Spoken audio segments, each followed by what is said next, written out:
Hello and welcome to Full Aviation. Today we'll be starting our quick and efficient series, Q&E for short, where we give you detailed information on a certain private pilot topic in the shortest amount of time. With that being said, we'll keep our promise and get started right here. So our first topic for today is the private pilot hour requirements. Now the FAA requires a minimum of 40 hours. However, most people take an average of 65 hours to complete their private pilot license. And that includes both instruction hours and solo hours. The reason for the increase over the minimum is due to proficiency and just being able to perform all the maneuvers consistently in accordance with the ACS. More on that later. Bottom line is it will take more time to be ready for your check ride. We'll start with instructor hours. So you need a total of 20 hours with a qualified instructor, of which 3 hours must be cross-country flying, and that will be a straight line distance of at least 50 nautical miles from your departure airport to your arrival airport, where you must have a landing there as well to count as cross-country hours.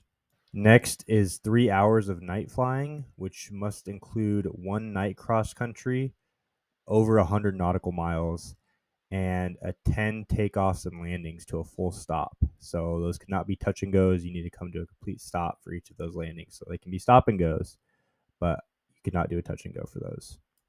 Next for the instructor hours is 3 hours of simulated instrument flight. This means you'll have to be under the hood, which is a pair of glasses that go over to limit your view so you can only see the instruments. This time, that 3 hours is only counted when you are under the glasses. So your takeoffs and landings and any time that's not under the glasses, under the hood, will not count towards those 3 hours. The last requirement for the instructor hours is you have to have 3 hours within the preceding 60 days to your check ride. This is a pretty easy one. As long as you're training regularly and don't have a check ride that's too far booked out, you should be able to meet this requirement fairly easy. Now on to the solo hour requirements. So you will need a total of 10 hours of solo flying. 5 of those hours must be solo cross-country flying. You will need an endorsement from your instructor to go to these airports and fly there by yourself. It could be one long cross-country, or it could be broken up into one longer cross-country and a shorter cross-country to get to those 5 hours. However, that long cross-country must be over 150 nautical miles with 3 full stop landings at separate points. So it's the same thing for the night flying, where you need to come to a full stop. You cannot do touch and goes for this cross country. Also, one of the legs for the cross country must be over 50 nautical miles from point to point. The last one here is not an hour requirement, but it's still required for your private pilot certificate.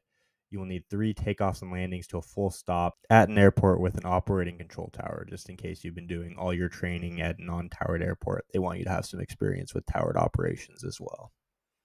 And that is all for the private pilot hour requirements. Thank you so much for watching. And if you like efficient guides like this, take a look at our complete private pilot guide with the link on screen now. Also, check out our Instagram and TikTok. We will be posting more great aviation content on those as well.